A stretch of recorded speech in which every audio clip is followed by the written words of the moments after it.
Saya Ami Fidianingsi dengan NIM 1054011041120 dari Prodi PGSD kelas B Fakultas Keguruan dan Ilmu Pendidikan Universitas Muhammadiyah Makassar. Nah, pada kesempatan kali ini kita akan belajar kelas 4 SD dengan tema 5, subtema 1, pembelajaran 1 dengan topik sifat-sifat cahaya. Dengan melihat kompetensi dasar, yakni 3.7, menerapkan sifat-sifat cahaya dan keterkaitannya dengan indera penglihatan. Berikut merupakan tujuan pembelajarannya. Yang pertama yaitu menyebutkan sifat-sifat cahaya. Dan yang kedua menjelaskan sifat-sifat cahaya. Dan yang ketiga mengidentifikasi sifat-sifat cahaya dan keterkaitannya dengan indera penglihatan. Nah, ini adalah media pembelajaran sifat-sifat cahaya. Sebelum melangkah lebih jauh mengenai topik sifat-sifat cahaya, kalian harus tahu apa sih itu cahaya? Nah, jadi cahaya merupakan energi yang terbentuk dari gelombang elektromagnetik yang kasat mata dengan panjang gelombangnya sekitar 380 sampai 750 nanometer. Di bawah ini merupakan benda-benda yang menghasilkan cahaya. Yang pertama, matahari. Dan yang kedua, lampu senter. Ketiga, lilin. Dan yang keempat, lampu laser.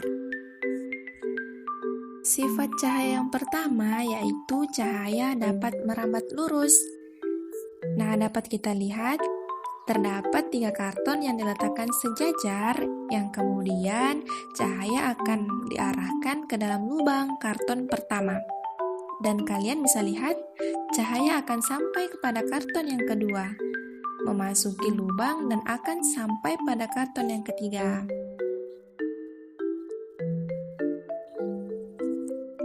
Sifat cahaya yang kedua yaitu cahaya dapat menembus benda bening. Dapat kita lihat, ketika senter diarahkan ke gelas kosong, yaitu benda bening, maka cahaya senter akan tampak pada kertas yang ada di belakangnya. Sifat cahaya yang ketiga yaitu cahaya dapat dibiaskan. Dapat kita lihat, pensil yang disimpan di dalam gelas yang diisi dengan air jernih, maka pensil tersebut akan terlihat seperti patah.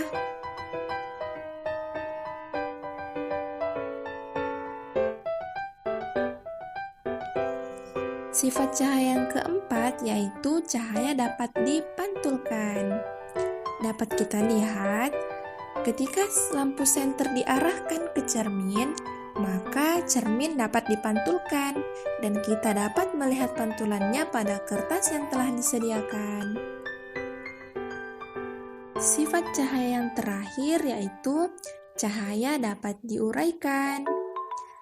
Dapat kita lihat dengan menggunakan kaset CD dan cahaya senter, cahaya yang mengenai kaset CD dapat memancarkan cahaya berwarna-warni seperti pelangi. Jadi, media pembelajaran yang digunakan yaitu media pembelajaran serbaneka. Nah, apa itu media serbaneka? Media serbaneka merupakan media pembelajaran yang akan disesuaikan dengan potensi sebuah daerah di sekitar lokasi atau di sekitar sekolah. Media serbaneka itu sendiri memiliki kelebihan dan kelemahan. Kelebihan media serbaneka yang pertama yaitu dapat dilakukan dimanapun dan kapanpun jika ada kesempatan. 2. Tidak membutuhkan alat-alat tertentu dalam penyampaiannya. Ketiga, dapat memberikan motivasi kepada siswa karena di samping guru dapat memberikan pembelajaran, juga bisa menyisipkan motivasi-motivasi sehingga anak-anak dapat dengan baik menyerap pembelajaran sehingga termotivasi untuk menjadi siswa yang baik. Keempat, dapat terjadi interaksi dan komunikasi yang timbal balik, tanya jawab, tanggapan maupun sanggahan. Siswa aktif setelah diberikan informasi. Kelima, lebih ekonomis karena tidak mengeluarkan banyak biaya. Dan yang terakhir keenam, yakni membantu siswa dalam menghubungkan pengetahuan baru dan pengetahuan terdahulu.